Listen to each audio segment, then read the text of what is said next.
on the objectives. Those are your priority. Hey guys, what's going on? AA Fitzy 88 here, bringing to you some more Ghost Recon Future Soldier. Game mode is Conflict. That's all I've really been playing. I'm gonna definitely get my kicks on with this game coming up. I'm about to go on some holidays. 1 day left, and then I got a week's holidays and nothing planned. Usually we take the kids camping, but because school isn't out yet, and we've had them out of school quite a bit this year, we're gonna let them finish up their year. A few projects for Dad to do around the house. No camping trips, nothing planned, so it's going to be a lot of late nights and a lot of gaming. I am hoping. I've said this before, and usually, you know, I get focused on other things, and that doesn't happen. But the plan is for, you know, a spa week for Daddy to enjoy himself and get some gaming in, and hopefully I'll get some good games in on this because I'm really enjoying it. Another thing that I really want to do is end up downloading the new Battlefield Premium. I want to try that out too. We're going to get to that soon. I'm actually putting out a fair bit of content lately. Usually I'm a once a monther, and I think this is going to be my third video going up in as many days, which, I don't know, is that impressive or isn't that impressive?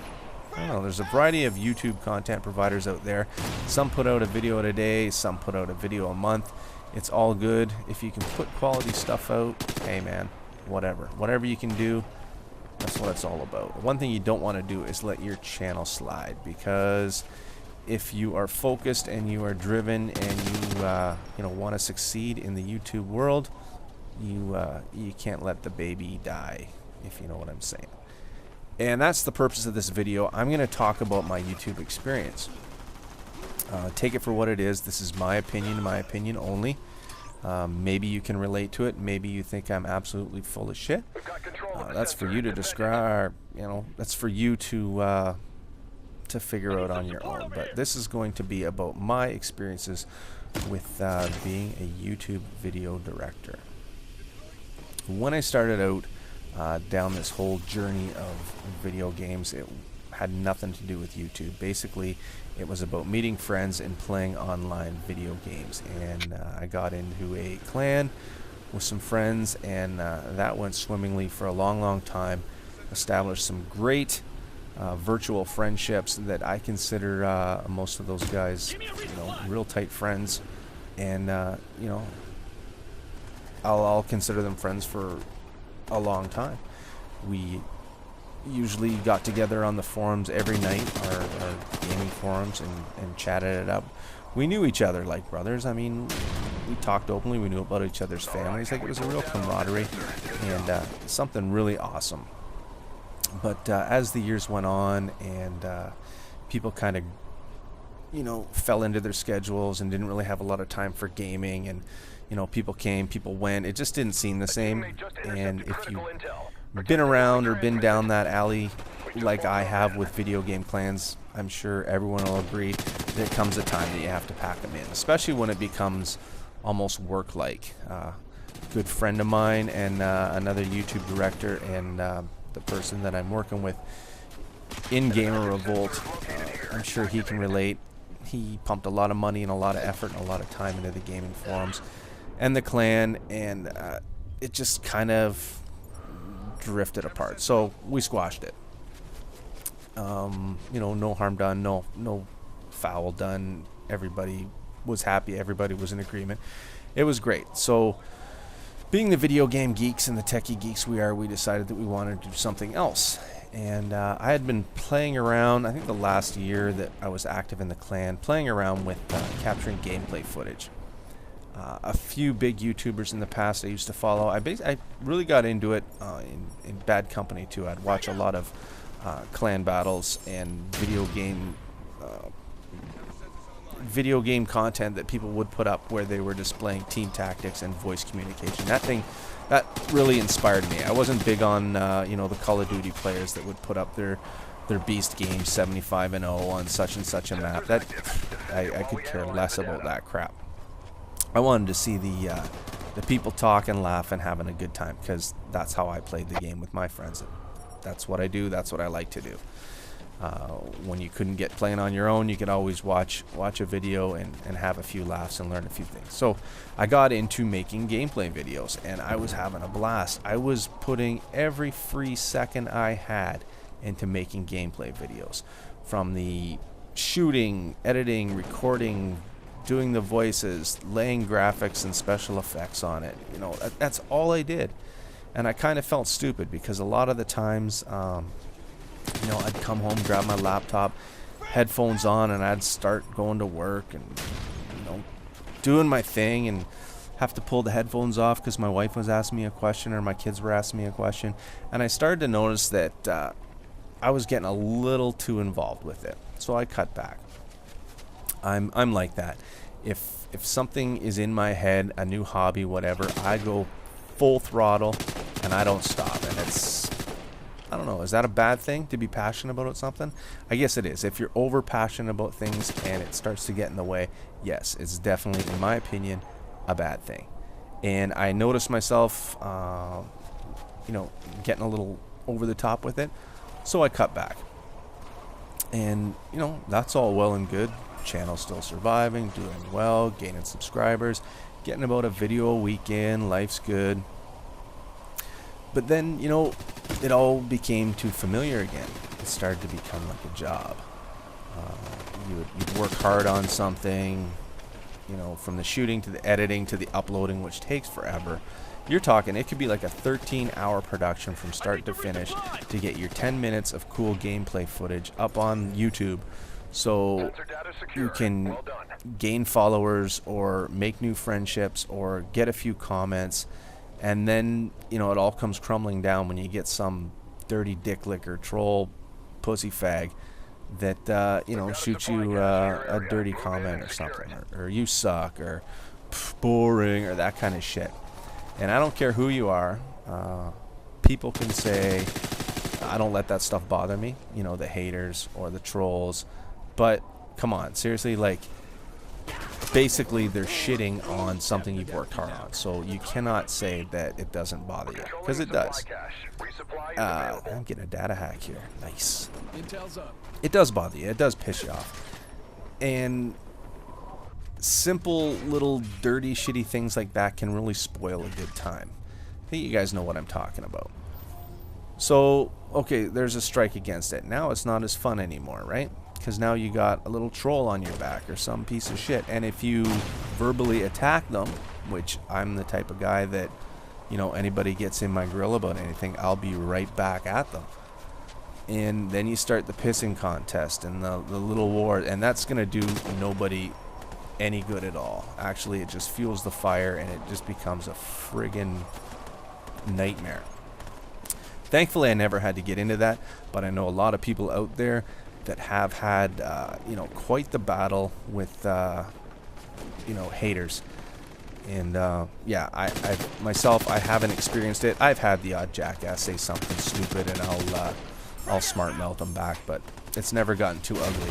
But that's an ugly side of YouTube. If you're starting out and growing a gaming channel, you're going to realize that pretty quick, that, you know, the bigger your channel gets, the more drama it's going to, more drama and negative attention it's going to bring to it. And it's not your fault, and it's nobody's fault. It's there's just idiots out there that have nothing better to do than either, you know, sit around the house popping their zits and jerking off, or, you know, commenting on YouTube videos. So this is kind of what I'm getting at here. So I've slowed down because I've realized that the time and effort that I put into these things, I wasn't really getting the payback. Now, I don't have a big gaming channel at all. In fact, I think I have a very small gaming channel. And in this day and age, it's extremely tough to do well. If you do happen to, you know, crack into it and become a famous YouTuber, chances are, and I mean no disrespect to people, but chances are you've lucked into it.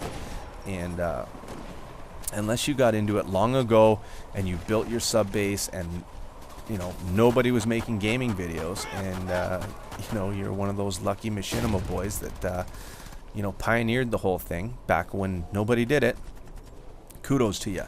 But nowadays, in order to get an amazing, huge viewer base and get your video, you know, seen by lots and lots and lots of people and a lot of exposure, you're going to need a lot of help along the way. And that usually comes by some of the more gracious YouTubers out there, the bigger name directors that help out smaller channels grow. God bless them, because it means a lot to people. Or just, you know, pretty much stumbling into the fame and fortune of it. If one of your videos happens to hit on a big channel, like I don't know, shit happens and you get your exposure that way. But to most people it doesn't, and you're gonna grind it out and possibly get, you know, 50, 100, 400 views per video in the course of their life. And that's not a bad thing. I mean, that's some pretty good exposure, but I guess it all depends on what you're really after. In the beginning, you know, I had the thoughts in my head, I'm going to become a big YouTube director, maybe make a few bucks, something I really like doing. Who wouldn't want to play video games and make money? First of all, you're not going to make any money unless you're a superstar. You're not going to make dick. Maybe enough to buy you a game a month or something if you're doing extremely well. A few perks in there. I know some of the bigger channels out there get invites to gaming events and special things, and it's kind of the rich get richer and the poor get poorer. The bigger you get, the bigger you will get. I guess where I'm getting at. And remember, guys, this is just my opinion only. You can agree, disagree, agree to disagree, whatever. This is just my opinion on YouTube and my experiences with YouTube. So, being a more mature gamer, I've pretty much, I like to think I have my head screwed on straight. I'm realizing I'm not going to go too far in this. I don't really want to go too far in this. I've pretty much bitten off as much as I can chew as far as the time I can allow myself to dick around with these videos. I do enjoy doing them, and I tell you right now the reason why I do them. Because if you, and I have done this, I've written out all the pros and cons about doing this, and it's very unbalanced. The time, the effort, the money, the criticism, the stress of putting out a video game that's just meant to be enjoyed on YouTube grossly overweighs, and like I said before, I'm talking about myself here, grossly outweighs what you get out of it. Or so I thought. Because truthfully, my video games that I put up on YouTube, I probably get about 100 views. I'm averaging about 100 views per video. That's not a lot if you consider all the people that are watching gaming videos out there. But it is what it is. I've grounded out. That's basically what I'm getting. About 100 views per video. And out of those 100 views, I'm probably getting about 10 comments. Now, those 10 comments are coming from, you know, loyal subs, friends, people that follow me on Twitter, you know, gamer buddies that I've hooked up with over the years, over the months, whatever. And it really dawned on me today the reason why I do it. Like I said, I started to slow down. I started to get out. I was even contemplating dropping the whole thing, because as I was actually having more fun playing the games on my own with friends than having to worry about hooking up mics and oh, I need to record this tonight and I can't play with you. And you know what? It was starting to take away from a bunch of stuff. But today I was having a problem with a video. I put a video up last night and it didn't post a video thumbnail with it. And like I described in one of the tweets that I posted today on Twitter, that stupid things piss me off. And that was one of them. Because the video goes up, but there's no picture to go along with it. So, you know, you're trying to advertise your work and nothing's going in and you're not getting any views. And I'm like, for fuck's sakes. You know, this is just the stupidest bullshit. And throughout the day, you know, solid buddies of them I've met on Twitter, YouTube, gamer buddies in the gaming community. You know, the select few out there are giving me the likes and the props and some mad, honest comments and some great criticism and just saying some really nice things. And that's the reason why I do it right there. It's not to, you know, be cool, be rich, be famous, be whatever.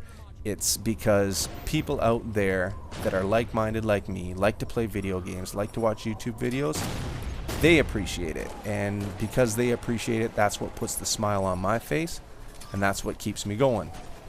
Now, I'm probably not going to put out as much as I did in the past, but I am going to soldier on, and when I find a good game that I enjoy playing and I record some good footage, you can bet your ass I'm going to put it up, because I thank all the people that support me.